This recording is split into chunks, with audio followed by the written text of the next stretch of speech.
I'm Jamie from the product development team at Pampered Chef. Today I'm here to give you some tips on assembling, disassembling, and using your veggie spiralizer. Our first piece is our main body. This is what will hold your veggies during spiralizing. This piece right here is our food chute.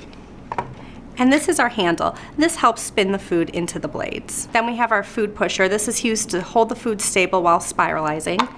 Then we have our blade guard. It holds the blade during storage. It also helps to act as a guide when you're inserting the blade into the body, and it helps when you're putting the food pusher onto the handle. First, I'm going to put the food chute onto the main body. See the two arrows? Just make sure they're nicely aligned and push them together. Then I'm going to go ahead and put the blade guard back on the product.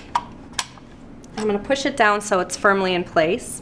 I'm going to take the food pusher and place it on top. Then I'm going to insert the rod through the top and make sure the two pieces are aligned. If they're not aligned, just go ahead and readjust them and turn it until you feel it's locked into place. Then I'm going to put the handle upright. This handle will hold into place, which makes it really easy to remove the blade guard. If I want to do ribbon noodles, my product is all set up and ready to go. If I want to do fettuccine or spaghetti noodles, then I need to use my comb blade. So here's how we insert our comb blade. You're going to remove it from the blade guard. Then I'm going to place my blade guard back on. Next, I'm going to go ahead and insert the blade. And as I'm inserting it, you can feel it riding up against the ledge inside. And then I'm just going to nicely tighten this. Then I'm going to lift this up. I'm going to remove the blade guard. Then we want to check and make sure that our blade is level. You can see that my blade is on an angle.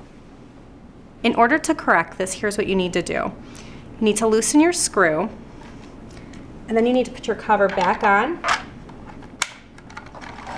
And then I'm going to take the blade out, and I'm going to go ahead and reinsert it. And then I'm going to tighten the screw.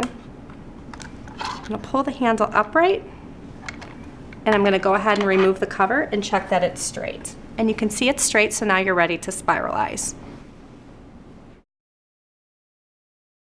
Before we begin spiralizing, we need to make sure that we've prepped our sweet potato correctly. You want to make sure that your food has been prepped so that it's no more than 4 inches in height or 4 inches in diameter. Make sure that you've also cut a flat, even surface. You're going to place your narrow end down onto the pin, and you're going to want to use the guide rings to help centralize your food. So I'm going to put my food pusher down into the food and just really make sure it's in there. Notice how I put the narrow end down and the wide end up. This just allows you to have the most contact with the food pusher, which makes spiralizing easy. Another useful tip, when you're doing something that requires a medium amount of force, you're going to want to maybe start in the center. This will really just help you give the leverage you need. And then once you feel that you've got the force, you're going to move your handle outward and then just continue to apply that downward pressure.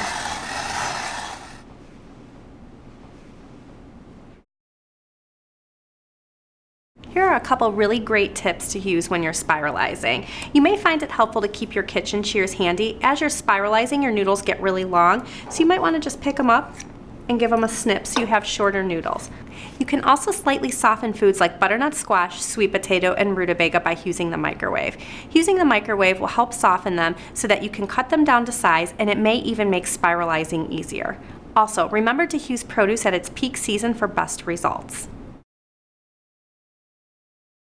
Now that we're done making veggie noodles, let's take it apart. We're going to grab our handy blade guard and place it back on.